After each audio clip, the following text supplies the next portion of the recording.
शरीर। नट माने जो नट जो खेल दिखाने वाला होता है ना, और 3 जगह से टेढ़ा हो जाता है ना, ऐसे हमारे जो गोविंद है ना वो 3 जगह से टेढ़े हैं। हमारे बांके बिहारी का आप लोगों ने दर्शन किया, ठाकुर का बांके बिहारी ना 3 जगह से टेढ़े हैं। कहां से? पैरों से, कमर से और ग्रीवा से। हमारा ठाकुर टेढ़ा है बंधु, ध्यान दे। नटवर बपू, अच्छा ठाकुर ही ठाकुर टेढ़ा नहीं है। हमारे ब्रज में कहते हैं तू टेढ़ो तेरी टेढ़ी रे नगरिया, गोकुल तेरो टेढ़ो वृंदावन तेरो टेढ़ो, टेढ़ी है तेरी यशोदा डोकरिया। वृंदावन भी टेढ़ा है, गोकुल भी टेढ़ा है। वृंदावन आपने देखा ना टेढ़ा बना हुआ है ऐसे कुंडलाकार आकृति में। अच्छा एक और खासियत बताओ, वृंदावन में जितने भी मकान होंगे सब टेढ़े हैं। वृंदावन में मकान भी, प्लाट भी आपको वर्गाकार रूप में बहुत कम मिलेगा, टेढ़ा ही मिलेगा। कुछ ना कुछ, कोई कोना निकल रहा है, किसी का कुछ निकल रहा है, किसी का कुछ निकल रहा है, देख ना। और आदमी भी सीधा नहीं चलेगा, वृंदावन का टेढ़ा ही चलेगा, फंस फंस के चलेगा। अच्छा सबकी बात छोड़ दो, भगवान का नाम भी तो टेढ़ा है। क्या? कृष्ण। राम का नाम कितना सरल है, राम राम। और कृष्ण का नाम बोल के देखिए, कृष्णा। अब आधे से लोग तो कृष्ण बोला ही ना, हमारा किसन किसन कह के काम चला है ना, नाम टेढ़ा है। अच्छा मैं एक बात बताऊं, भगवान का नाम ही नाम टेढ़ा नहीं है, भगवान का जो नाम लेता है उसका मुंह भी टेढ़ा है। जब आप भगवान का नाम लोगे कृष्णा कृष्णा तो मुंह टेढ़ा होगा ना, पूरा मुंह घुमाना पड़ेगा तब जाएगा मुंह राम निकलेगा। इसीलिए भगवान का नाम जो टेढ़ा है ना, इसकी आदत है महाराज, या तो किसी के दिल में फंसता नहीं, और जिसके दिल में एक बार फंस जाए मेरे गोविंद का नाम, वो जीवन में कभी निकलता नहीं, कभी निकलता नहीं, वो सदा सदा के हृदय में फंस जाता है भगवान का नाम कृष्ण। ऐसे भगवान नटवर बपु कर्णयो कर्णिकारम, कान में कन्नेर का पुष्प लगा हुआ है, बिभ्रतवास पीत वस्त्र पहने हुए, बैजंती जमालम, बैजंती की माला भगवान के गले की शोभा को बढ़ा रही है। कनक कपिसम, सोने के बाजूबंद, सोने के कंगन, सोने की गर्दनी, सोने की पायजेब, भगवान की घुंघराली घुंघराली अलकावली है। बहुत सुंदर मुकुट पेच आदि भगवान के मस्तक पर विराजमान है। सोने की बाजूबंद, सोने को कड़ो, सोने की गर्दनी, सोने की पायजेब आदि आदि हार श्रृंगार जो भी है ना, सब सोने के बाजूबंद आदि। उसके बाद में बंधु रंध्रान वेणोर्धर सुदया, आहा जरा दर्शन करें। रंध्रान यानी अधरों के ऊपर मुरली सुशोभित है, वेणोर्धया मुरली, अधरों के ऊपर मुरली सुशोभित है, और भगवान की उंगलियां मुरली पर सुशोभित है। आहा ऐसा लग रहा है जैसे भगवान अपनी उंगलियों से इस मुरली के पैरों को दबा रहे हैं। तभी तो गोपियां उस मुरली को सौत मानती हैं और कहती हैं, ओ देखो देखो इस मुरली को भगवान के हाथों से सेवा हो रही है। ऐसा लग रहा है जैसे चरण दब रहे हो। और गोपियां कहती हैं, जो भगवान के अधरों का रस आज तक गोपियों को प्राप्त नहीं होता, वो अधरों का रस कौन पान कर रही है? वो मुरली पान कर रही है। तभी तो गोपियां मुरली को सौत मानती हैं। भैया हमारे यहाँ ना संतों ने कई प्रकार के अमृत बताए। एक होता है चरणामृत, एक होता है पंचामृत, एक होता है वचनामृत, एक होता है अमृत, एक होता है अधरामृत। भैया चरणामृत वो होता है जो भगवान को स्नान कराने के बाद में जो जल होता है ना, चरणामृत। जैसे मंदिरों में पंडित जी लोग चरणामृत बांटते हैं, पानी, हाँ चरणामृत। और पंचामृत वो होता है जो 5 चीज मिलाकर के भगवान को स्नान कराया जाए। हमारा यजमान परिवार, संपूर्ण सभी परिवार वाले, चाहे अंकल जी, भैया और सभी लोग जो मिलकर के गोपाल जी को जो अभिषेक कराते हैं, दूध, दही, घी, शहद, बूरा, गंगा जल आदि मिलाकर के भगवान का जो अभिषेक, उसको क्या बोलते हैं? पंचामृत। चरणामृत, पंचामृत और वचनामृत। जब हम किसी संत ब्राह्मण के मुखारबिंद से जो गोविंद की कथा रूपी रस सिंधु का अमृत का पान करते हैं, वो क्या बन जाता है? वचनामृत, वचन रूपी अमृत। और एक है अमृत जो स्वर्ग में है, देवताओं के पास में, कभी मौका लगे तो देख लेना। और 5वां है अधरामृत। अधरामृत ओष्ठों के ऊपर होता है। एक प्रेमी प्रेमी को प्रदान करता है, एक माँ अपने बच्चे को प्रदान करती है। बालक कितना भी बीमार हो, पर माँ जब अपने ओष्ठों के द्वारा बच्चे का चुम्बन करती है, पिता बालक का चुम्बन करता है, उसकी समस्त थकान दूर हो जाती है और माता पिता से गले लग जाता है। अब आप कहो कि महाराज ये क्या संसारी पुरुष करते हैं? बोले संसारी पुरुष नहीं, जरा ध्यान देना, ये उस समय की बात है। माता कैकेयी ने रात ही रात में सबको चौपड़ कर दिया। प्रातः काल हुआ, प्रभु श्री राघवेंद्र माता कौशल्या के पास में पधारे।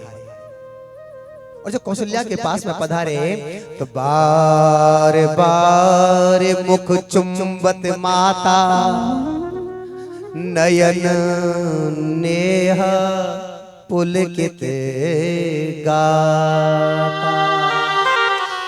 बार बार मुख चुंबत माता कौशल्या मैया राम जी के कपोलों पर बार बार चुम्बन करती है, प्रदान करती है, प्रेम प्रदान करती है, लाड़ लड़ाती है। और नयन नैनों से अश्रु की धारा बह रही है, पुलकित गात हो रहा है, शरीर में रोमांच हो रहा है, रोंगटा खड़ा हुआ है। क्यों? विचार कर रही हैं आज मेरा बेटा राम अयोध्या का राजा बनेगा, खुशी है। और कौशल्या मैया ने राम से कहा बेटा तात जाओ बल बेग नहाओ, जो मन भाव मधुर कछु खाओ। ये रामायण की चौपाई है। तात जाओ बल बेग नहाओ, बेटा जाओ जल्दी से नहा धो करके आप तैयार हो जाओ, रेडी हो जाओ। क्यों? थोड़ी देर में तुम्हारा रात तिलक होने वाला है। राम जी ने कौशल्या मैया के सामने हाथ जोड़ करके कहा माँ मेरा राज तिलक। हाँ, राम जी के मुख से निकला माँ मेरा राज तिलक तो माता कैकेयी ने कर दिया, मेरा राज तिलक तो हो चुका है। कौशल्या मैया बोली मेरे बगैर तेरा राज तिलक कैसे हो गया? अयोध्या का राजा तुझे बनाया जाएगा, अयोध्या का राज तिलक तुझे किया जाएगा। राम जी कहते हैं माँ अयोध्या का राज तिलक कैकेयी मैया ने भरत भैया को कर दिया है, लेकिन संपूर्ण पृथ्वी का मुझे जो साम्राज्य दिया है, 1 वर्ष नहीं, 2 वर्ष नहीं, 3 वर्ष नहीं, 4 वर्ष नहीं, पूरे 14 वर्षों के लिए वनवासी बन करके मैं वन को जाऊंगा, वन में विचरण करूंगा और मुझे 14 वर्षों का वनवास मिला है, मेरा राज तिलक हो गया। इस बात को सुनकर के कौशल्या मैया बोली बेटा तेरे पिता ने आज्ञा दे दी? हाँ माँ पिता ने आज्ञा दे दी, मैं बन जाना चाहता हूँ, आप भी मुझे आज्ञा दें। कौशल्या मैया रो पड़ी ही बेटा पुत्र के ऊपर जितना एक पिता का अधिकार होता है उससे ज्यादा माँ का अधिकार होता है, ध्यान देना। लेकिन बेटा मैं चाहूं तो तुमको रोक सकती हूँ पर मैं रोकूंगी नहीं।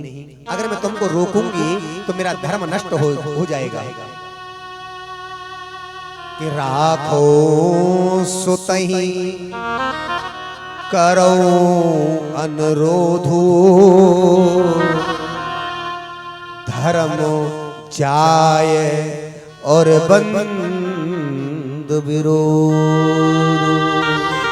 बेटा अगर मैं तुमको रोकूंगी तो मेरा धर्म नष्ट हो जाएगा, पति की आज्ञा विघ्न आ जाएगा, पति की आज्ञा कट जाएगी, मेरा धर्म जाए और बंधु विरोध, भाई भाई में बैर हो जाएगा, मैं तुमको नहीं रोकूंगी। इतना त्याग है। कौशल्या मैया ने अपने वात्सल्य प्रेम को दबाया, अपनी ममता को दबाया, अपनी छाती पर पत्थर रख करके अपने प्राणों से प्यारे आंखों के तारे अपने पुत्र राम को बन जाने की आज्ञा दे दी थी। जाओ कैकेयी ने आज्ञा दे दी तो मैं कैसे रोक सकती हो? मेरे पति ने आज्ञा दे दी तो मैं कैसे रोक सकती हो? जहाँ पति की आज्ञा का सम्मान है वही नारी का सम्मान है बंधु हो। अयोध्या वैराग्य की भूमि है, जरा ध्यान देना। यमुना जी भक्ति प्रदायिनी, गंगा जी ज्ञान प्रदायिनी और सरयू महारानी वैराग्य की प्रदायिनी है। महाराज बच्चे बच्चे के मन में वैराग्य भरा हुआ है। ऐसा प्रसंग आता है कि जब लक्ष्मण जी गए तो उर्मिला द्वार पर खड़ी है हाथ में दीपक लेकर के, 14 वर्षों तक द्वार पर खड़ी रही उर्मिला, और उन्हीं की तपस्या के प्रभाव से लक्ष्मण ने मेघनाथ का वध किया। एक सुंदर मार्मिक प्रसंग आता है, जरा ध्यान देना। एक दिन की बात थी, अयोध्या में रात्रि का समय है, कौशल्या मैया सो रही थी। अचानक उनके कानों में आवाज आई, ऐसा लगा जैसे छत के ऊपर घुंघरू बज रहे हैं। कोई टहल रहा है, छत के ऊपर कोई टहल रहा है। अर्धरात्रि का समय है। कौशल्या मैया ने विचार किया, इतनी घोर रात्रि में छत के ऊपर कौन टहल रहा है। रात्रि के समय और कौशल्या मैया छत के ऊपर गई। छत के ऊपर जाकर के देखा, बंधुओं आज और कोई नहीं, शत्रुघ्न की पत्नी, शत्रुघ्न की पत्नी और श्रुतकीर्ति मैया छत पर टहल रही है। कौशल्या मैया ने कहा, बेटी इतनी घोर रात्रि में तुझे पति के कक्ष में होना चाहिए था, पति की सेवा करनी चाहिए थी, तू पति को छोड़कर के छत पर क्यों टहल रही है इतनी घोर रात्रि में। श्रुतकीर्ति कौशल्या जी के चरण दबाने को आई, प्रणाम करने को आई। ध्यान देना, जैसे पहले हमारी माताएं जब बुजुर्ग माता के पैर दबाती हैं ना, छूती हैं, अब तो नहीं तो पहले ऐसे दबा के छूती हैं, अब ऐसे दबा रही हैं। कौन? श्रुतकीर्ति कौशल्या मैया के चरणों को दबाने लगी। और जब चरण दबा रही है तो आज श्रुतकीर्ति मैया की आंखों से आंसू निकले और कौशल्या मैया के चरणों के ऊपर आंसू गिरे। जब पैरों के ऊपर आंसू गिरे तो कौशल्या ने पूछा, बेटी श्रुतकीर्ति तू रो रही है? अरे तुझे तो पति के कक्ष में होना चाहिए, पति की सेवा में होना चाहिए था, तू अर्धरात्रि में छत के ऊपर विचरण कर रही है और तू क्यों रो रही है? तेरे रोने का कारण क्या है? श्रुतकीर्ति मैया बहुत तेजी से आज सासू के सामने रो पड़ी और बोली, माँ तुम पति की सेवा की बात करती हो, पति के कक्ष में जाने की बात करती हो, पति को छोड़कर आने की बात करती हो। माँ जब से मेरे पति भैया श्री राम से मिलकर के आए उस दिन से आज तक मैंने अपने पति के दर्शन तक नहीं किए। मेरे पति ने मेरे कक्ष में आना बंद कर दिया है, मेरे पति के दर्शन तक नहीं हुए। पता नहीं मेरे पति कहाँ रहते हैं, कहाँ चले जाते हैं। आज कौशल्या मैया पुत्र वधू को साथ में लेकर के और आज शत्रुघ्न की खोज करने के लिए निकलती हैं। बंधुओं आज नंदी गांव के मुख्य द्वार पर जाकर के देखा, आज शत्रुघ्न वहां वीरासन में बैठे हुए हैं, कंधे पर धनुष टंगा है, तरकस बंधा हुआ है, आंखों से अश्रुओं की धारा निकल रही है और मुख से एक ही नाम निकल रहा है, जय श्री राम, जय श्री राम, जय श्री राम, जय श्री राम। कौशल्या मैया ने जाकर के आज शत्रुघ्न की समाधि को खोला। शत्रुघ्न जी ने देखा कि माँ आई है। शत्रुघ्न जी बोले, माँ आपने आने का कष्ट क्यों किया? अरे आप आदेश कर देती मैं वहीं आ जाता, आप क्यों आई? कौशल्या मैया बोली, बेटा ये हमारे अयोध्या के राज्य को किसकी नजर लग गई? कहा तो राम का राज तिलक होने वाला था और राम वन को चला गया, लखन भी साथ में चला गया, जनक नंदिनी भी साथ में चली गई। भरत को राज तिलक होने वाला था, भरत ने राज तिलक को ठोकर मार करके अयोध्या के राज्य को ठोकर मार के नंदी गांव में संत का जीवन जी रहा है, संत का जीवन यापन कर रहा है। बेटा तुम तो कम से कम अयोध्या के राज्य को संभालो, तुम तो चलकर के राजा बनकर के गद्दी पर विराजमान हो जाओ। शत्रुघ्न ने कहा, माँ क्या ये अयोध्या का राज्य मुझे कलंक के रूप में मिलेगा? आने वाला इतिहास, आने वाली पीढ़ी जब अपना इतिहास पढ़ेगी तो क्या कहेगी? बड़ा भैया राम वन को चला गया, लखन भी चला गया, भरत भी चला गया और अयोध्या का राजा बनकर के शासन करने वाला सबसे छोटा शत्रुघ्न बनकर के राजा रहा। माँ मुझे अयोध्या का राज्य नहीं चाहिए। कौशल्या मैया बोली, बेटा बोल तुझे क्या चाहिए? शत्रुघ्न कहता है माँ अगर आप मुझे दे सकती हो तो एक चीज दे दो, मुझे अयोध्या का राज नहीं, मुझे भैया राम चाहिए, मुझे भैया राम चाहिए, मुझे भैया राम चाहिए। ये अयोध्या की भूमि है, यह मन मन में वैराग्य भरा हुआ है, एक एक जीव के हृदय में वैराग्य है। अगर आप वास्तव में गोविंद की भक्ति करना चाहते हो, वास्तव में मन में गोविंद को धारण करना चाहते हो, तो जीवन में त्याग का होना जरूरी है, जीवन में संतोष का होना जरूरी है, जीवन में वैराग्य का होना जरूरी है। जिसके जीवन में त्याग होगा, जिसके जीवन में संतोष होगा, जिसके जीवन में वैराग्य होगा, ऐसी ही अयोध्या की पावन भूमि में एक ना एक दिन मेरे राम का आगमन जरूर होगा, मेरे राम का आगमन जरूर होगा। राम आप सबसे निवेदन है, अयोध्या की भूमि कौन? हमारा ये शरीर। त्याग लेकर के रहना, संतोष लेकर के रहना, मन में वैराग्य लेकर के रहना। अगर तुम ज्यादा छटपटाओगे, हाय पैसा हाय पैसा हाय पैसा, पैसा तो मिल जाएगा पर मेरा राम नहीं मिलेगा। राम को पाना चाहते हो, त्याग लेकर के जीना, संतोष लेकर के जीना, वैराग्य लेकर के जीना। फिर एक दिन ऐसा आएगा इस शरीर रूपी अयोध्या में मेरा प्रभु श्री राम जरूर आएगा, मेरा राम भी आएगा, मेरा राम भी आएगा। ये त्याग की भूमि है, अयोध्या के एक एक कण कण में त्याग भरा हुआ है। ऐसे ही बंधुओं आज भगवान के सौंदर्य का वर्णन किया, इस श्लोक के माध्यम से दूसरे श्लोक में भगवान की करुणा का वर्णन किया है। अहो वकीयम स्तनकालिकूटम जिज्ञांसि आपाय यदा पिसादवी लेभे गतिम धातुचतां तत्वन्यम कंबा दयालो शरणं ब्रजेमा। आहा, इस श्लोक में वर्णन आता है बंधुओं, जरा ध्यान देना। अहो बकीयम, आहा देखो उस बकी को। बकी कौन? बकासुर नाम का एक दैत्य था, उसकी बहन थी जिसका नाम था बकी, जिसको हम लोग बोलते हैं पूतना। स्तन कालकूटम, अपने स्तन पर कालकूट नाम का जहर लगाकर के मेरे गोविंद को मारने के लिए आई, पर भगवान ने उसको कौन सी गति प्रदान की है?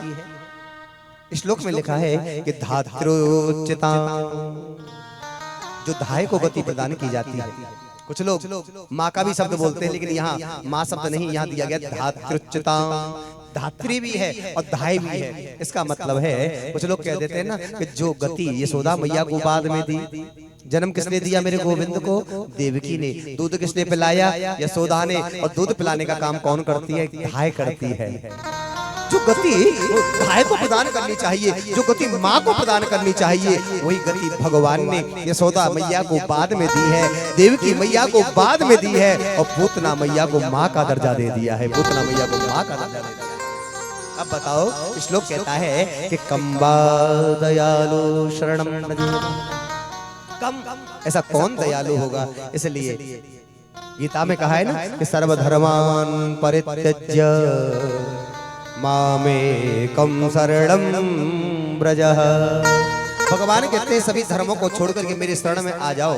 जो व्यक्ति अनन्यास चिंतयन्तो मां ये जना पयुरुपासते तेषां नित्याभियुक्तानां योगक्षेमं वहाम्यहम्। गीता में भगवान कहते हैं जब जीव अनन्य भाव से भगवान की शरणागति हो जाता है तो उसका योगक्षेम भगवान सहन कर लेते हैं। उसको फिर टेंशन लेने की कोई जरूरत नहीं है।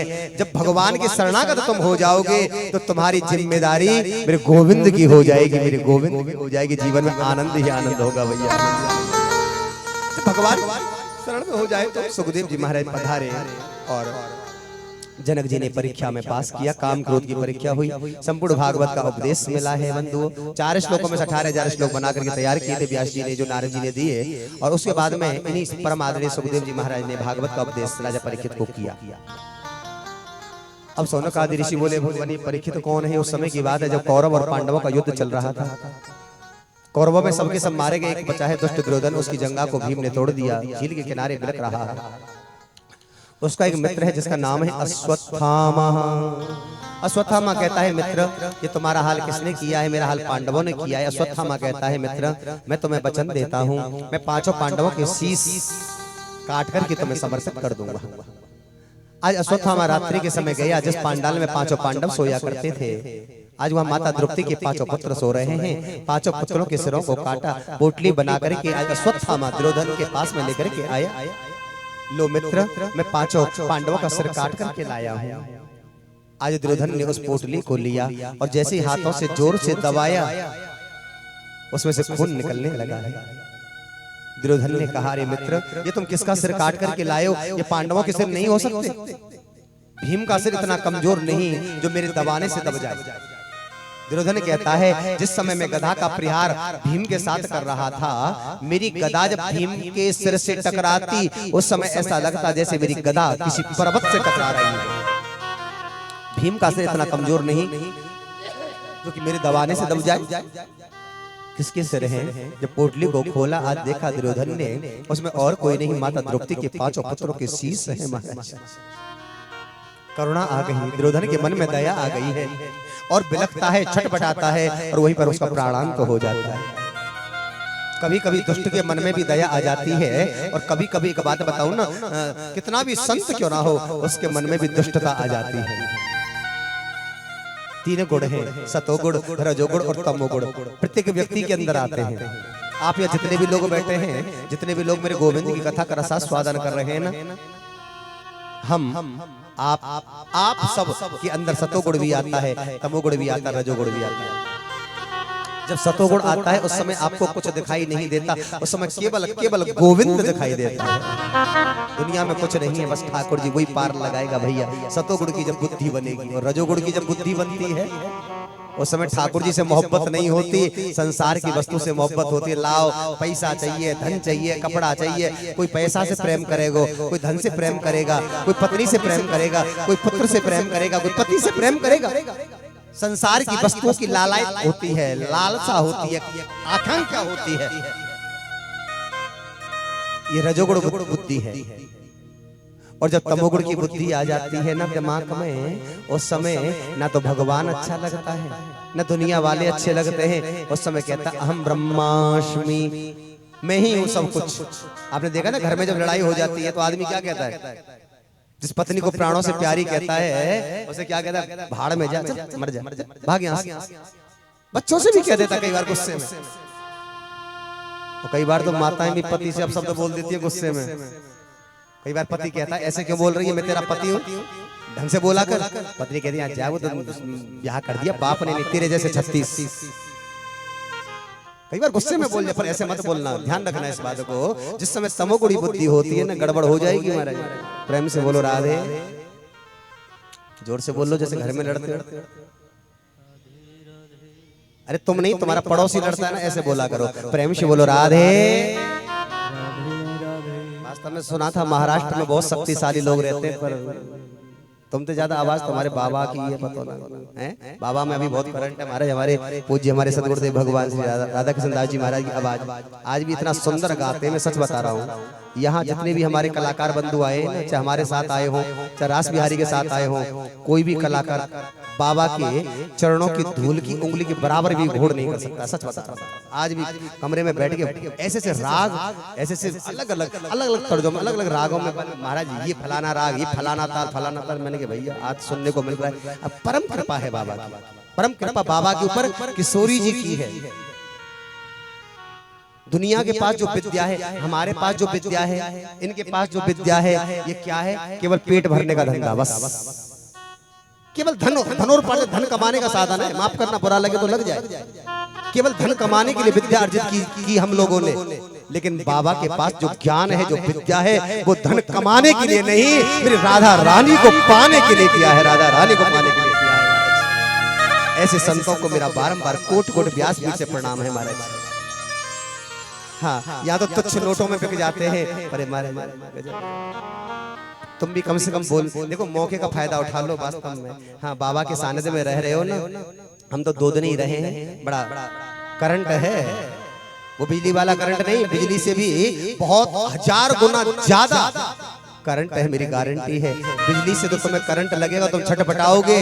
सच बता रहा हूँ, बिजली में करंट लगेगा तुम छटपटाओगे, और बाबा के साथ बैठ करके करंट लग गया तो छटपटाओगे नहीं, राधा रानी को पाओगे, राधा रानी को पाओगे, राधा रानी को पाओगे। ये मौके का फायदा है। एक मैं दृष्टांत देकर के बताऊं, ये मत कहना कि भागवत में कहाँ लिख रहा है। दृष्टांत समझाने के लिए, एक 3 मित्र थे, जैसे ये जोड़ी है तीनों की, हाँ ऐसे तीनों मित्र थे, बड़े सुंदर। 3 बार एक बार वृंदावन के लिए गए, बोले चलो वृंदावन के लिए चलते, घूमने के लिए जाते ना आप लोग, वृंदावन जाते हो, कभी द्वारका जाते हो, कभी कहीं जाते हो। और हमारे यहाँ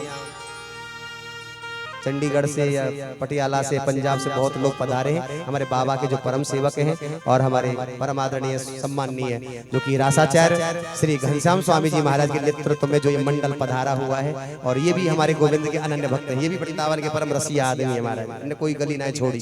तो ऐसे 3 मित्र और वृंदावन को गए, हाँ, और वो संग में माल बनवा करके ले गए। जैसे आप जाते हो ना पूड़ी पराठे ले जाते हो ना, ऐसे ही वो क्या ले गए, पराठे बनवा करके ले गए। तीनों मित्र वृंदावन पहुंच गए, और जब वृंदावन में पहुंचे तो उन्होंने जाकर के भोजन किया। बोले चलो दर्शन करेंगे, पहले भोजन कर लो। भोजन कर लिया, कुछ माल बच गया उसको रख दिया। प्यारू बोलते हैं ना, शाम को जो बच जाएगा उसको शाम को पालेंगे। प्यारू का मतलब होता है जो बचा कुचा शाम को ठंडा भोजन किया जाता है। संतों के यहाँ वास्तव में परम आनंद होता है। शाम के समय तीनों मित्र बांके बिहारी, राधा वल्लभ, राधा रमण, राधा दामोदर, राधा श्याम सुंदर आदि आदि मंदिरों में भ्रमण करते हुए जब शाम को कमरे पर आए, तीनों के तीनों मित्र बोले भैया भूख लग रही है, बड़ी जोर से निकालो क्या माल बचा है। बैगों को खोला, उसमें 2 पराठे निकले। कितने? 2 पराठे मिले। और मित्र कितने हैं? 3 पराठे 2। पहला मित्र कहता है जी मैं तो साबुत पराठा लूंगा। दूसरा मित्र बोला जी मैं भी साबुत ही पराठा लूंगा। और तीसरा मित्र बोला मैं भी साबुत समझते हो, हाँ पूरा पराठा लूंगा। अब पहला मित्र कहता मैं भी साबुत लूंगा, दूसरा कहता मैं भी साबुत लूंगा, तीसरा कहता मैं भी साबुत लूंगा। अब बंटवारा कैसे? तीनों मित्र बड़े चतुर हैं। तीनों मित्र बोले एक काम करो, थोड़ी देर के लिए सब सो जाओ। आज जो सबसे अच्छा सपना देखेगा, सबसे अच्छा ड्रीम सपना देखेगा, उसी को साबुत पराठा मिलेगा। ठीक है, तीनों के तीनों मित्र सो। थोड़ी देर के बाद में नींद खुल गई। अब नींद खुली तो तीनों के तीनों मित्र बैठ गए। बोले भाई आपने क्या सपना देखा? दूसरा बोला तूने क्या सपना देखा? तूने क्या सपना देखा? अब तीनों के तीनों बैठे हैं। पहला मित्र कहता है आज मैंने ऐसा सपना देखा, ऐसा सपना देखा कि आज मैं सपने में स्वर्ग में पहुंच गया। स्वर्ग में जाकर के देखा गद्दी पर इंद्र बैठा है, अप्सराएं नाच रही हैं, गंधर्व गा रहे हैं। और मैंने इंद्र से जाके राम राम करी, भैया राम राम। इंद्र ने मोसो कही आजा स्वर्ग में रह ले, सीट खाली पड़ी है। अरे भैया मैं तुम्हारी वजह से लौट के आए गए हो, नहीं तो मुझे अभी अभी स्वर्ग में जगह मिल रही थी, अभी अभी स्वर्ग में घूम करके आया। दूसरे मित्र से पूछा तूने क्या सपना देखा? दूसरा मित्र सोचने लगा जब सपना ही बताने आऊं तो बढ़िया वाला बताऊं ना भाई। जैसे आपने देखा ना अभी रासलीला में देखना बड़ा सुंदर सुंदर जो मधुमंगल आदि जो होगा ना, बड़ा गजब का आनंद लेंगे आप रास बिहारी का। हाँ तो शाम को 7 बजे लीला सही शुरू हो जाती है समय से। हाँ स्वामी जी समय के बड़े पाबंद हैं, ध्यान रखना। समय से 7 बजे से रास बिहारी की लीला होगी, और शायद आज लीला में जन्मोत्सव का आनंद लेंगे आप लोग जैसा भी। तो कहने का मेरा मतलब था, वहाँ एक बात आती है कि गप सुनो भाई गप सुनो, और गप्पी मेरा नाम, अंडोरा में डंडा मारे झर परे बादाम। अंडोरा जो अंडी का पेड़ होता है ना, बस में डंडा मारा बादाम गिरे। जो गप मारने पे आए तो लंबी चौड़ी मारे। किसी ने कहा लड्डू खाए तो मीठा खाए। आज स्वामी जी कह रहे थे मेरे स्वामी जी गाड़ी नहीं लाए, बोले महाराज अभी नहीं फॉर्च्यूनर लाऊंगा। चलो जब गाड़ी लाए तो फॉर्च्यूनर ही आए, अल्टो में कहा रखा है। कहने का मेरा मतलब है जब लड्डू खाए तो बढ़िया वाला ही खाए महाराज, है ना। तो दूसरा मित्र से पूछा तुमने क्या सपना देखा? दूसरा मित्र कहता है आज मैंने ऐसा सपना देखा, ऐसा सपना देखा, मैं बैकुंठ में पहुंच गया। और बैकुंठ में भगवान विष्णु सो रहे हैं, माता लक्ष्मी क्या कर रही है? तुम भी दबाते हो ना पति के? हाँ दबाया करो लक्ष्मी जी की तरह ना, अपने पति के चरणों की सेवा किया करो। वास्तव में एक बात ध्यान देना, अगर जिस घर में पत्नी पति के पैर दबाती है वहां लक्ष्मी का वास होता है। ये बात गारंटी की मान लेना, आप इसको मजाक में मत ले जाना, बहुत गहराई की बात है महाराज। पैर ही दबाना और कुछ मत दबाना। हाँ पहुंच जाए ऊपर तक, बोले वहां के बिहारी लाल की। तो आज लक्ष्मी जी पैर दबा रही है भगवान के। उस व्यक्ति ने जाकर के प्रणाम किया। अब भगवान विष्णु बोले आजा भैया बैकुंठ में रह ले। अरे भैया मैं अभी अभी बैकुंठ में गयो और बैकुंठ में घूम के आयो अभी अभी सपने में, नहीं तो बैकुंठ में सीट खाली मिल रही, मैं तो तुम्हारे पैसे चले आयो। पहला मित्र कहता है मैं सपने में स्वर्ग में गया, और दूसरा मित्र कहता है मैं सपने में बैकुंठ में घूम के आया। और तीसरे मित्र से पूछा भैया तेने कहा सपनों देखो तू भी बता। तीसरा मित्र कहता है पूछो ही मत। बोले पूछे क्यों नहीं, पूछना है तभी तो फैसला होगा। अरे भैया आज मेरा सपना हकीकत में बदल गया। तीसरा मित्र कहता है आज मेरा सपना हकीकत में बदल गया। क्या हुआ? जैसे ही मैं सोने लगा मुझे नींद नहीं आ रही थी, वो कुछ आंखें बंद थी, कुछ ऐसा ही चल रहा था। उसी समय मेरे सपने में बजरंगबली प्रकट है के आए। बोलो बजरंगबली की। और बजरंगबली ने मुझसे कहा चौरे कैसे ना सोरो। मैंने कही बाबा कि भूखे भजन न होए गोपाला, ये लो अपनी कंठी माला। अरे बाबा भूखे आदमी को नींद ना आवे तो हनुमान जी महाराज बोले अरे भैया बैग में पराठे रखे खा ले। तो मैंने कही ये तीनों मित्रों के पराठे में ऐसे कैसे खा लो। हनुमान जी बोले खा रहो कि ना खा रहो। मैंने मना कियो तो हनुमान जी ने एक गदा मारी, मैंने एक पराठो खायो। हनुमान जी ने दूसरी गदा मारी, मैं दूसरों पराठो खाए लियो। अब पहला मित्र कहता अरे भैया कमाल कर दियो, अरे साबुत पराठा मत देता, कम से कम आधा ही दे देता। दूसरा कहता है अरे भैया आधा मत देता, आधे में से आधा ही दे देता। और तीसरा मित्र कहता है भैया मैंने तुम्हें बुलाने की बहुत कोशिश की, पर तू तो स्वर्ग में घूम रहा था, तू बैकुंठ में घूम रहा था और मैं बैठ करके पराठे खा रहा था। कहने का मेरा मतलब है मौके का फायदा उठा लेना चाहिए। गंगा प्रवाहित हो रही है, ये मीटर चल रहा है, ध्यान देना। पैसा लग रहा होगा जिसका लग रहा है, व्यवस्था कर रहे हैं उनको पता है, व्यवस्थापकों को महाराज हमारे भैया जो भी श्री भैया हमारे प्रकाश भैया सोनलाल जी बाबा जो कि आज से नहीं 1 महीने से तैयारी चल रही है, दिन रात एक कर रखा है। काम भी छोड़ करके कितनी मेहनत, न सोना नसीब है न भोजन नसीब है, केवल चिंता, न भोजन की चिंता न सोने की चिंता। चिंता है तो एक ही चिंता है, बस मेरे गोविंद की चिंता है, बस मेरे गोविंद की चिंता है। इतना अच्छा सबका आपका बैठने का इतना सुंदर पांडाल, जो पांडाल बनाने वाले भैया डेकोरेट वाले हैं ना, उनको भी एक बार जोरदार तालियां उनके लिए। बहुत सुंदर पांडाल मंच की व्यवस्था, डेकोरेट बहुत सुंदर व्यवस्था की। कहने का मेरा मतलब है बंधुओं देखो व्यवस्था करने में बहुत जोर पड़ता है। पैसा लग रहा होगा जिसका लग रहा है, टेंशन होगी जिसको होगी, कर रहा है जो कर रहा है। अरे आप कम से कम मौके का फायदा उठाओ।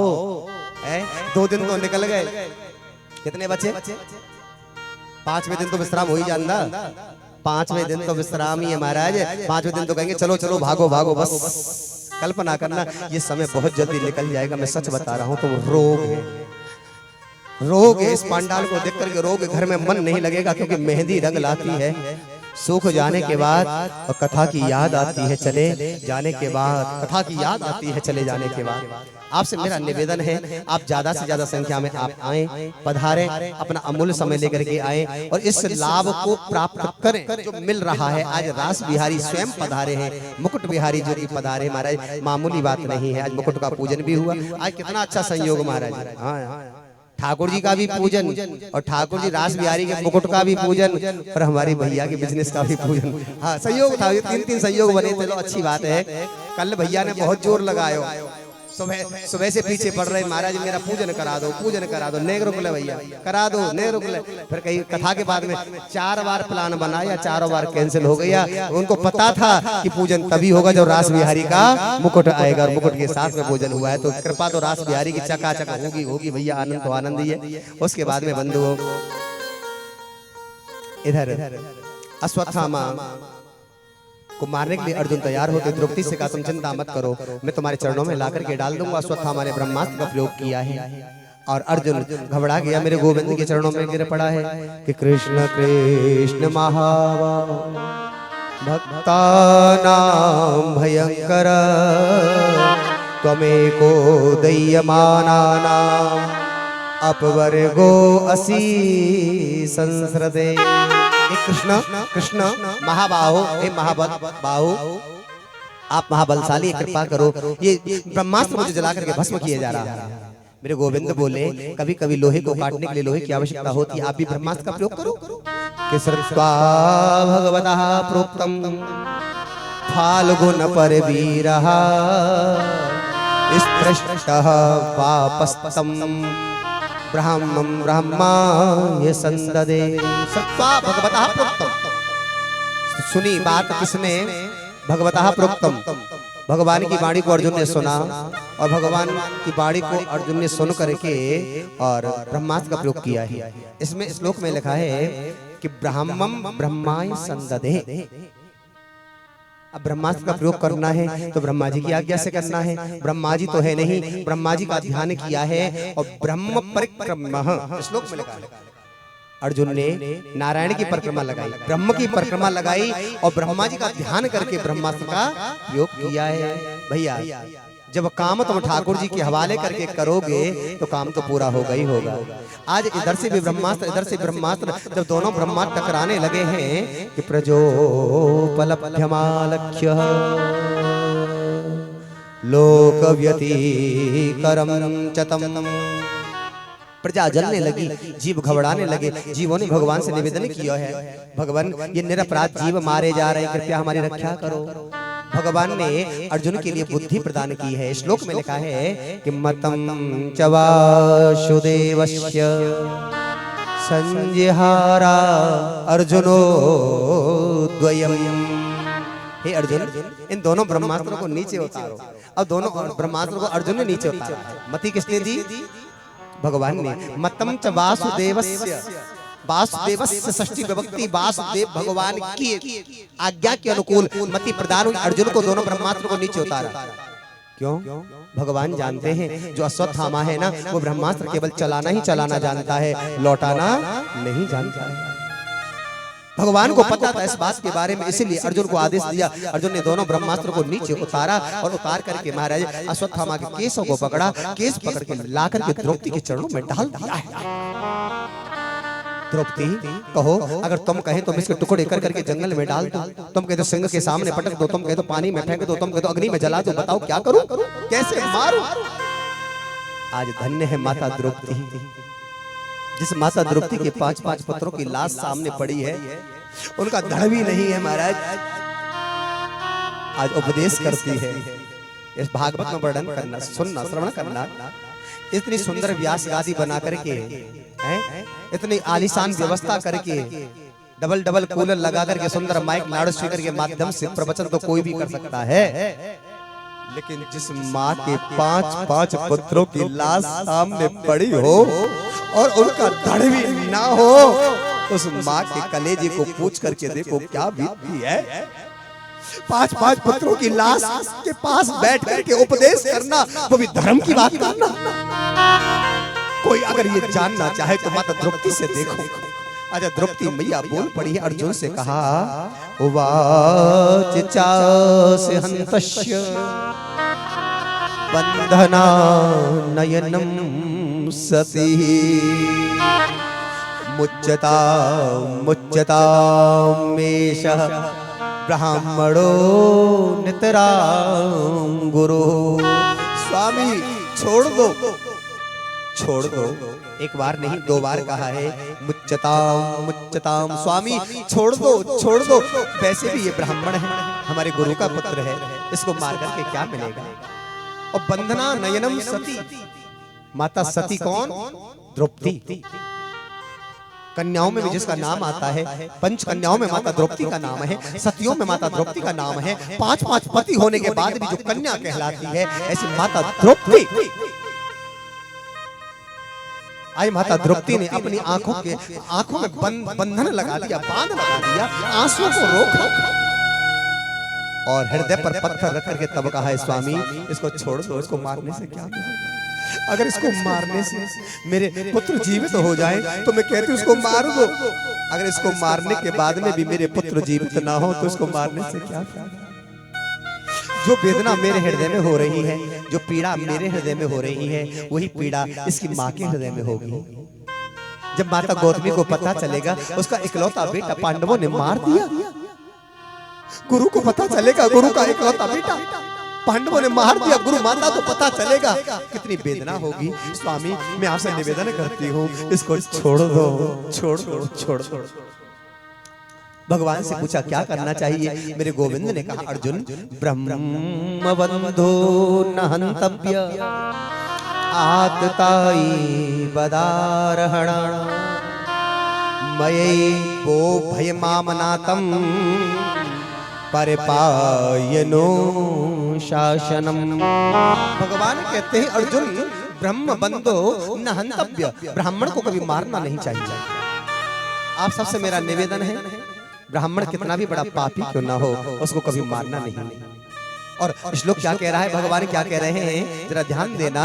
आतताई बदारहण, और आतताई चाहे ब्राह्मण ही क्यों ना हो, उसको छोड़ना नहीं चाहिए, मार देना चाहिए।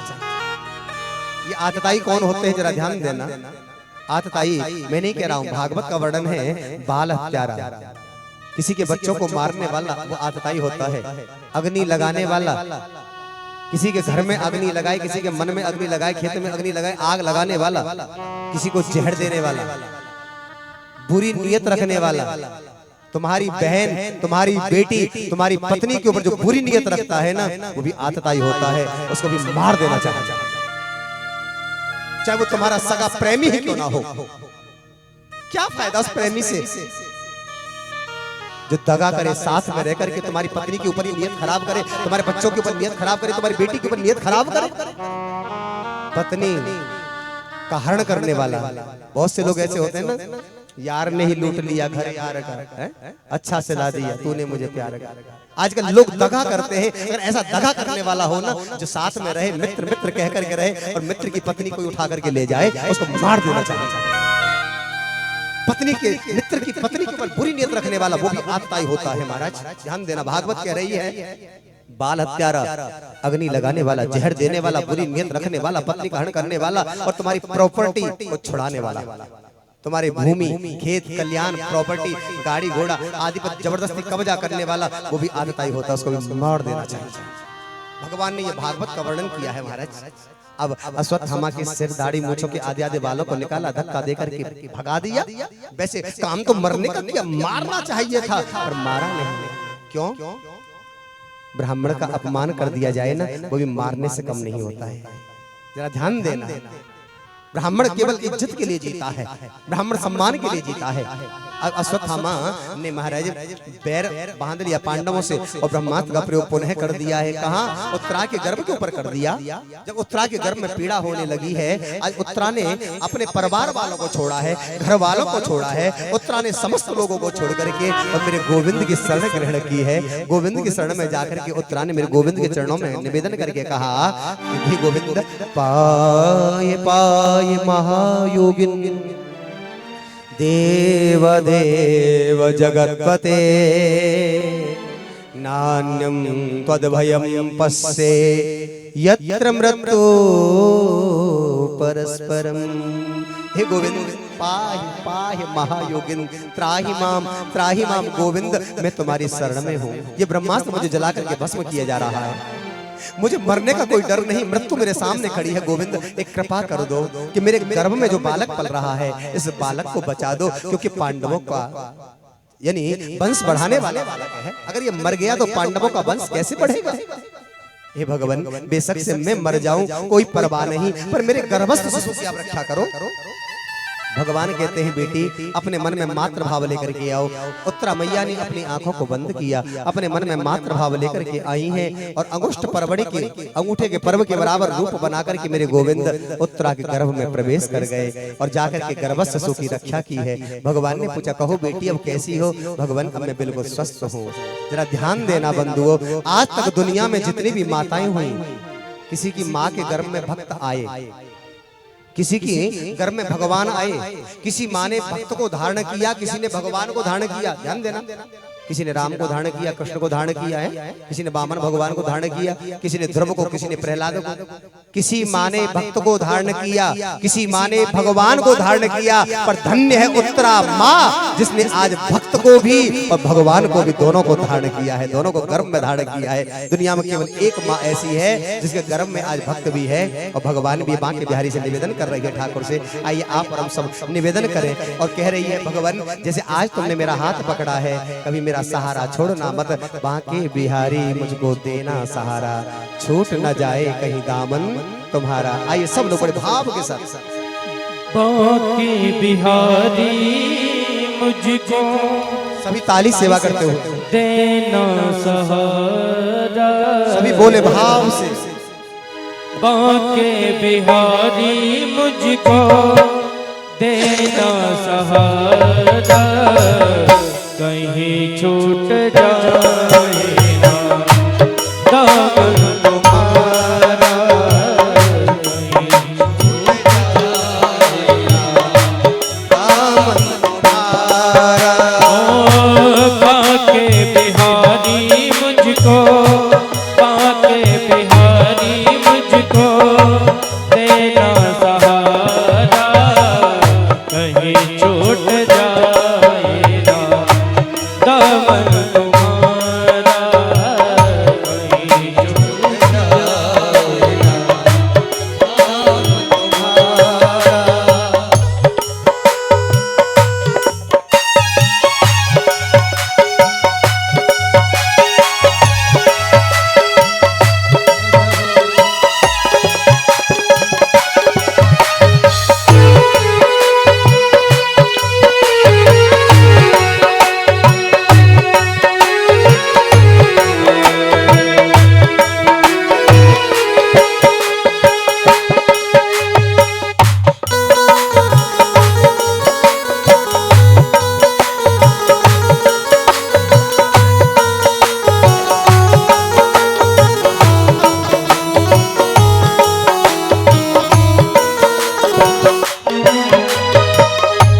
तेरे सिवा दिल में समाए न कोई, तेरे सिवा दिल में समाए न कोई, लगन का ये दीपक बुझाए न कोई, लगन का ये दीपक बुझाए न कोई। तू ही मेरी कस्ती, तू ही मेरी कस्ती, तू ही है किनारा, कहीं छूट जाए ना दामन तुम्हारा, कहीं छूट जाए ना दामन तुम्हारा। बांके बिहारी मुझको देना सहारा, बांके बिहारी मुझको देना सहारा, कहीं छूट जाए ना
दुनिया का इशारा कहीं छूट जाएगा, दामन तुम्हारा कहीं छूट जाएगा,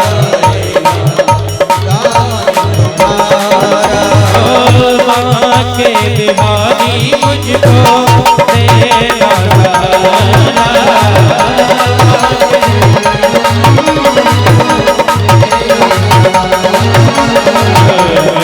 छूट जाएगा, दामन तुम्हारा कहीं छूट जाएगा, दामन तुम्हारा। इसलिए सभी एक बार हाथ उठा करके मेरे साथ में जयकारे लगाएंगे। बोलिए बांके बिहारी लाल की। सभी ताली बजाते हुए कीर्तन बोलेंगे। गोविंदा गोपाला मुरली मनोहर नंदलाला, गोविंदा हरे नंदलाला, मेरा मुरली मनोहर नंदलाला, मेरा मुरली मनोहर नंदलाला, मेरा मुरली मनोहर नंदलाला, मेरा मुरली मनोहर नंदलाला, मेरा गोविंदा गोपाला मुरली मनोहर नंदलाला, मेरा गोविंदा गोपाला नंदलाला, मेरा मुरली मनोहर नंदलाला, मेरा मुरली मनोहर नंदलाला, मेरा मुरली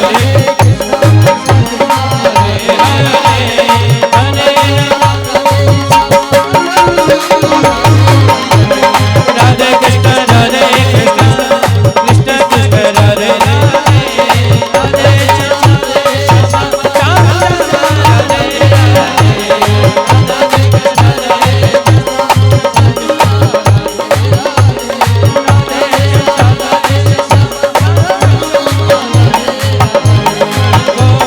बोलो हरि गोविंद बोलो गोविंद बोलो हरि गोविंद बोलो गोविंद बोलो हरि गोविंद बोलो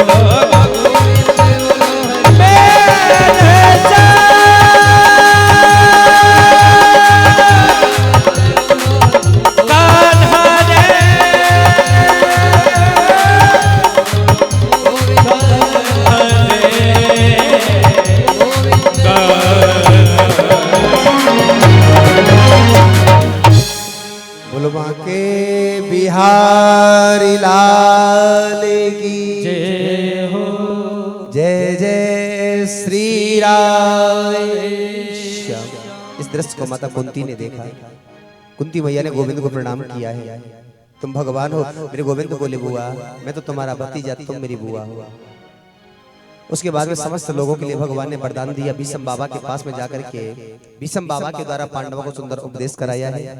बंधु भागवत में भगवान ने भीष्म बाबा से कहा था कि पांडव लोग राजा बन गए, इनके लिए आप उपदेश करें, जिसमें कि दान धर्मान राज धर्मान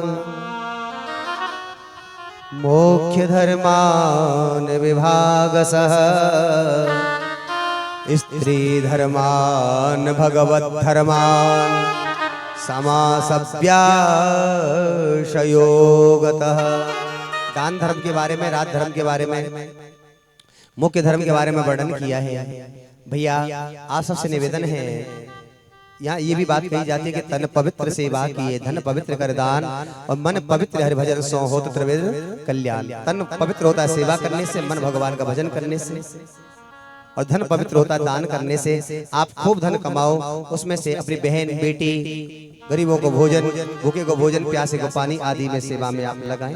जब भंडारा हो वहाँ सेवा में लगाएं। ये भागवत कथा हो रही है, आप सब इसके यजमान हैं। अगर आपकी सामर्थ्य है तो यथाशक्ति आप खूब दान दें, दान लगाएं। और जो भी आपको प्रसाद बांटना है, किसी को खूब प्रसाद बांटो। भैया खुला खाता है, और किसी की इच्छा है प्रसाद बांटने की तो भैया से संपर्क करें, हमारे प्रकाश भैया से या सोनलाल अंकल जी से संपर्क करें, बाबा से संपर्क करें, खूब प्रसाद बांटो। किसी को किसी भी प्रकार की सेवा करनी है खूब करो, जिसमें जो बन रहा है ये सबकी कथा है। प्रसाद बांटो दीपक के लिए, जो भी मतलब जैसा भी कर सकता, तन से मन से धन से, तन पवित्र सेवा किए और तन से सेवा करो।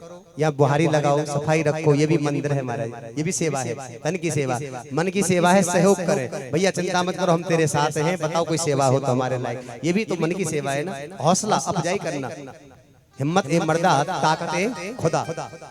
हिम्मत अगर बनाने वाला भी साथ में होता है ना तो आदमी कभी फेल नहीं होता है, और जब हिम्मत तोड़ने वाले अगर साथ में हो तो हमारे आदमी फेल हो जाता है। हिम्मत ए मर्दा ताकत ए खुदा, परमात्मा के द्वारा कृपा मिलती है।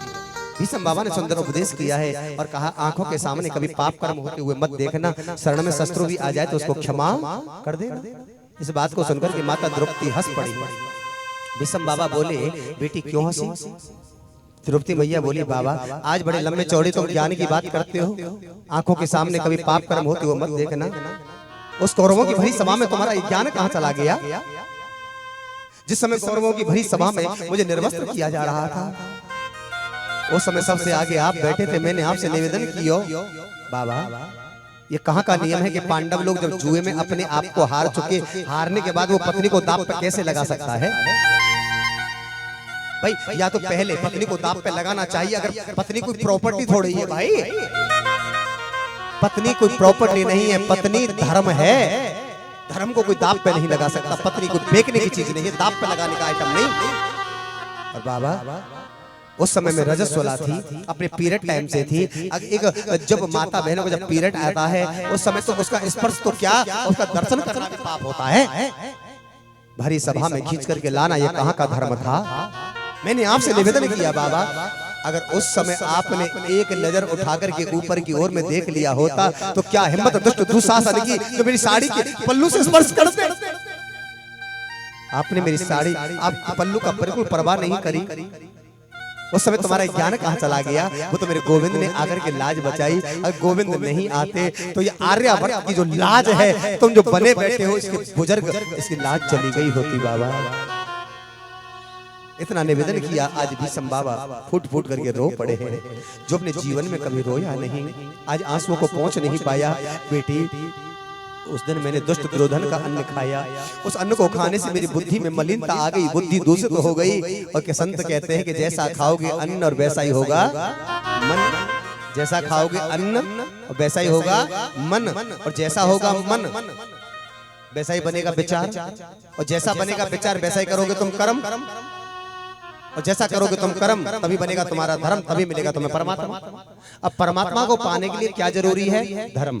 धर्म को बचाने के लिए क्या जरूरी है? कर्म। अच्छा कर्म करने के लिए क्या जरूरी है? अच्छा विचार। अच्छा विचार कहाँ से मिलेगा? जब अच्छा मन होगा। और अच्छा मन कब होगा? जब अच्छा अन्न खाओगे। अच्छा अन्न कब मिलेगा? शुद्ध अन्न कब मिलेगा? शुद्ध अन्न कब मिलेगा? जब रसोई शुद्ध होगी। और रसोई शुद्ध कब होगी? जब बनाने वाला शुद्ध होगा। बनाने वाला इस सुबह से नहाया नहीं, मुंह धोया नहीं, वो कहाँ से शुद्ध बना देगा बताओ? रसोई में झूठे बर्तन पड़े चारों तरफ में, और कुछ माताएं वही रसोई बनाती हैं, खाती रहती हैं बकरियां की तरह। ठाकुर जी का भोग लगता है, कभी रसोई में झूठ नहीं फैलानी चाहिए, बंधु ध्यान देना। तो आज भीष्म बाबा ने गोविंद के चरणों में मन को लगाया और कहा गोविंद होता तो वही जो तुम चाहते हो। ये तो बेकार का नाटक है, कोई कहता है मैं कर रहा हूँ, कोई कह रहा है मैं कर रहा हूँ, पर होता तो वही जो मेरा गोविंद चाहता है। ये उस समय की बात है जब कौरव और पांडवों का युद्ध चल रहा था। 11वें दिन की बात है, कौरवों के सेनापति भीष्म बाबा को बनाया गया।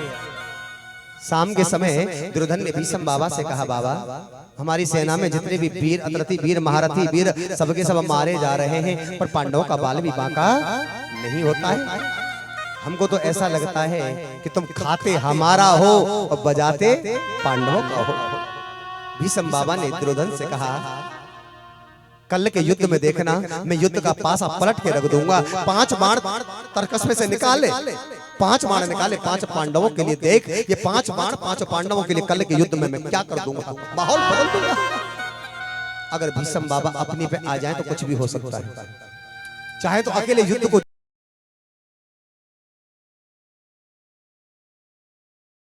मेरी पूजा पूरी होगी कब? अर्धरात्रि में। क्यों? क्योंकि जो भीष्म बाबा थे ना वो कर्मकांडी थे। मेरी बात ध्यान देना, कोई जरूरी नहीं है कि कर्मकांडी ब्राह्मणी भजन करते हो। महाराज हम तो खैर चलो सुबह 4 बजे जग करके नहा करके भगवान की भक्ति में लग जाते हैं, पर हमारे यहाँ जो पंजाब से जो आए हैं ना, ये भी महाराज आए हैं सुबह 4 बजे जग करके नहा धो करके और वही माला करने लग रहा है, कोई भगवान का भजन करने लग रहा है। ये भी बड़े कर्मकांडी हमारे बाबा के शिष्य लोग हैं हमारे, अच्छा लगता है।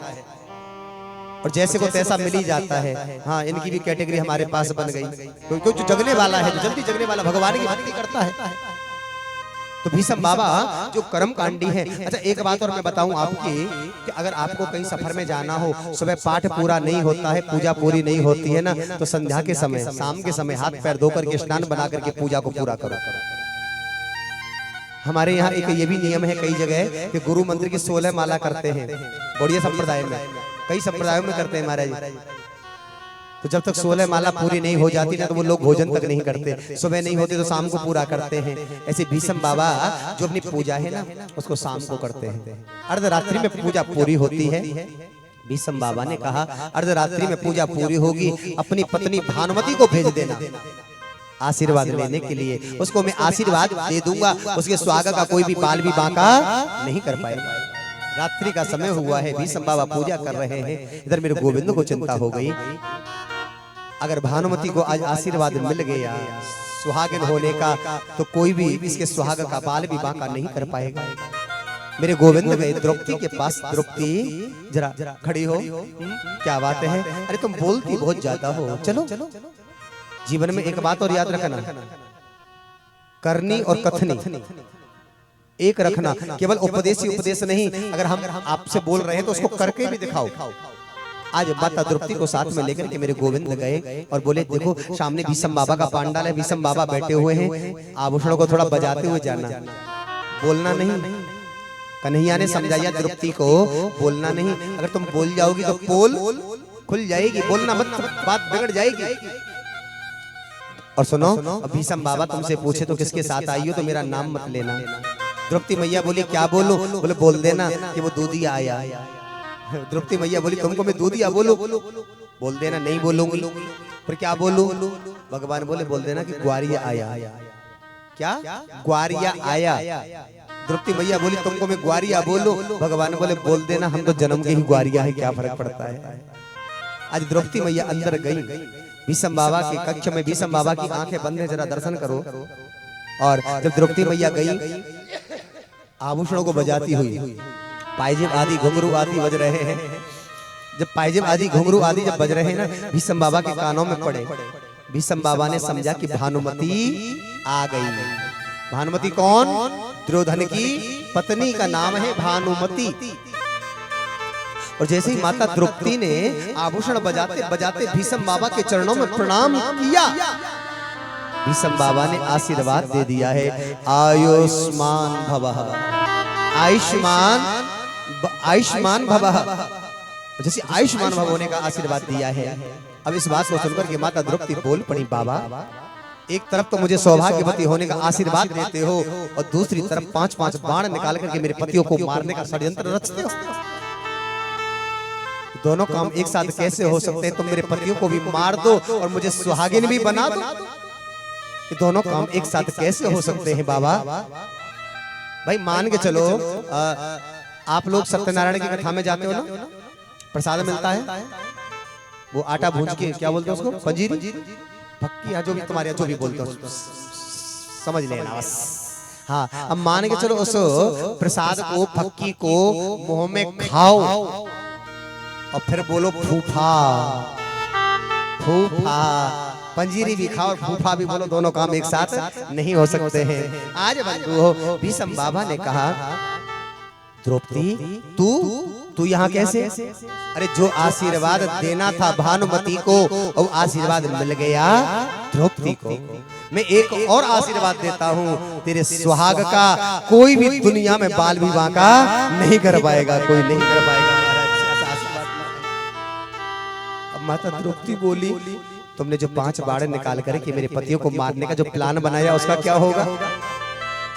भाई क्षत्रिय के तर्कस में से अगर बाण निकल आए वो वापस लौट करके नहीं जाता है।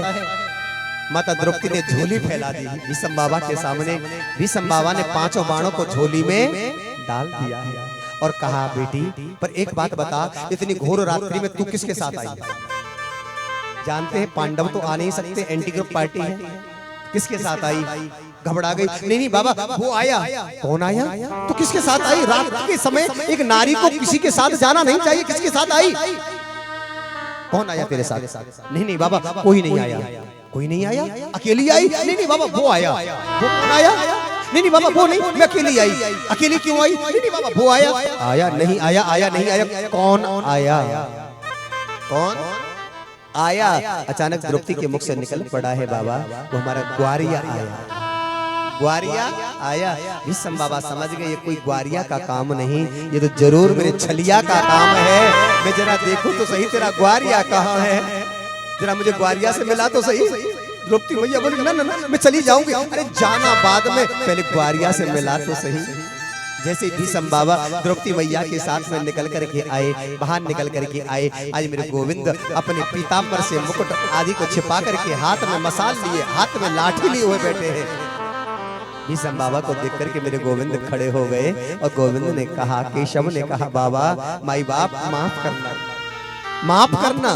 भीष्म बाबा बोले, गोविंद जब ये सब तुमको कराना ही था, जब पांडवों को बेइज्जती दिलानी थी तो एक बार कह दिया होता। हम बीच में ये अड़ंगा क्यों डालते, बीच में रोड़ा क्यों बनते? गोपाल एक बार कह दिया होता। अरे होगा तो वही जो तुम चाहते हो गोपाल, अब भी कुछ नहीं बिगड़ा है, अब भी वही होगा जो तुम चाहते हो। हम राजी हैं उसी में, हम राजी हैं उसी में जिसमें तेरी रजा है। अरे इधर भी वाह वाह है और उधर भी वाह वाह है, उधर भी वाह वाह है, उधर भी वाह वाह है। गोविंद वही होगा। ऐसा सुंदर भाव है, भक्ति हो तो द्रौपदी जैसी वही सुंदर भाव है। ऐसी हालत हो गई मेरी सामरिया के यार में, मैं तो नाचो बीच बाजार में। आई सुंदर सा भजन, उसके बाद आरती। बोले वहां के बिहारी लाल की। तेरे नाम की ओढ़ चुनरिया, मैं नाचू बीच बाजार में। सब खड़े होकर के ताली सेवा कर दो, नाचते हो झूमते हो, ऐसे नहीं। सबको अपने अपने पड़ोसी की सौगंध है, सबको अपने सबको अपने अपने पड़ोसी की सौगंध है। आपसे निवेदन है, सबको अपने पड़ोसी की सौगंध है, सबको नाचना। जिसमें आता है, नहीं आता है, नहीं भी आता हो ना तो हाथ फेंको, पैर फेंको, बस हो जाएगा नाचना। बोले बांके बिहारी लाल की। तेरे नाम की ओढ़ चुनरिया, तेरे नाम की ओढ़ चुनरिया, मैं नाचू बीच बाजार में। ऐसी हालत हो गई मेरी सामरिया के प्यार में। ऐसी हालत हो गई मेरी सामरिया के प्यार में।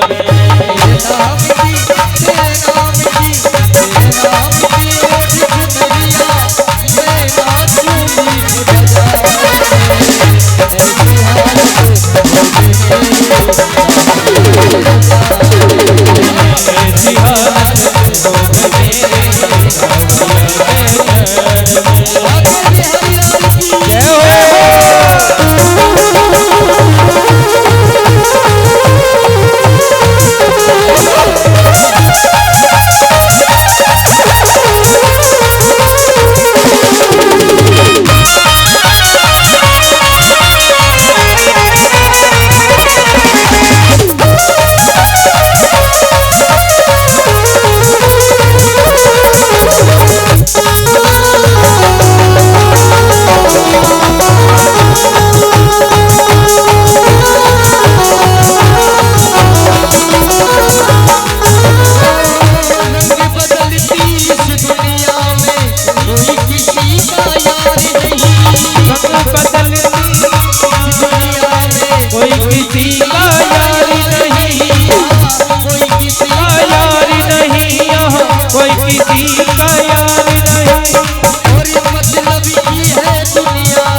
गले लगाता है।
हरि ओम चंद्रमा मनसो जात चक्षो सूर्यो अजायत श्रोत्राद्वायुष्य प्राणश मुखादग्निरजायत।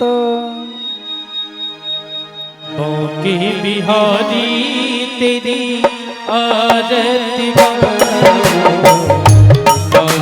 बिहारी तेरी आरती रमण बिहारी तेरी आरती रमण बिहारी तेरी आरती आरती गाऊं प्यारे आरती गाऊं प्यारे आपको बांके बिहारी तेरी आरती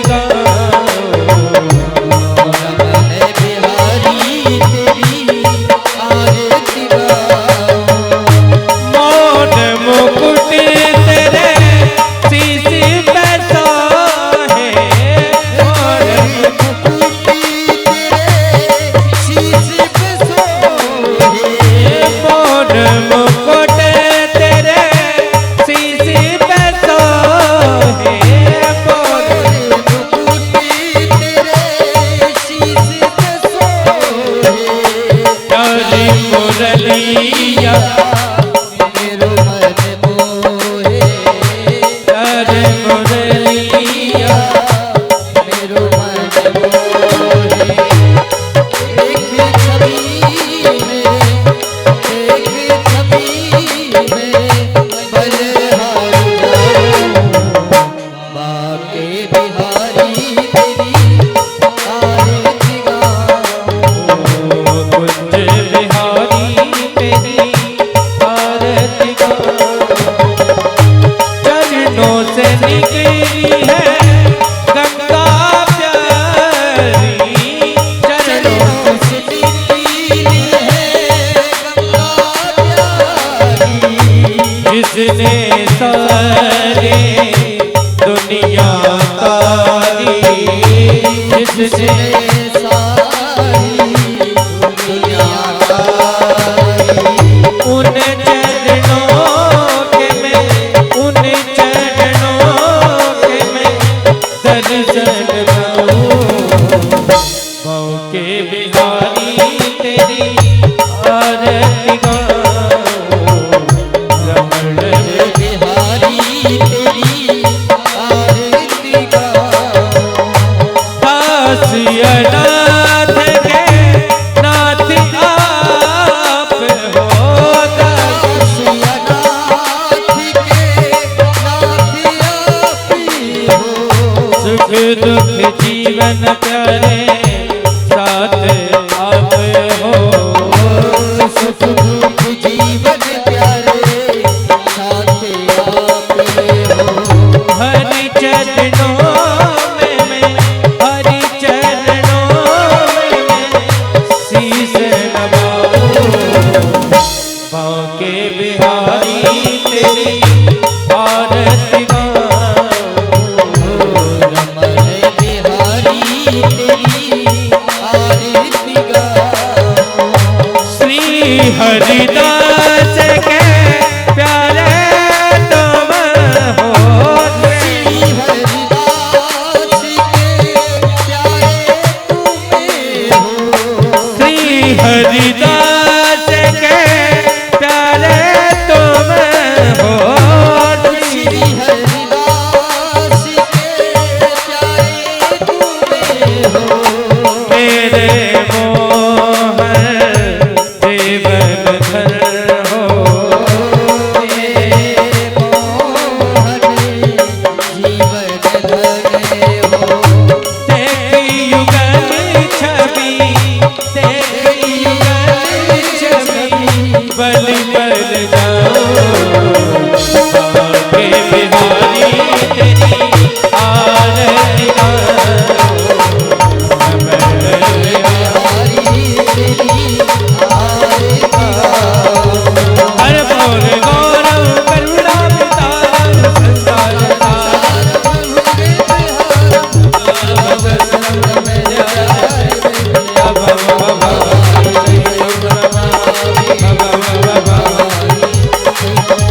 गोविंद बोलो हरि गोपाल गोविंद बोलो हरि गोपाल बोलो।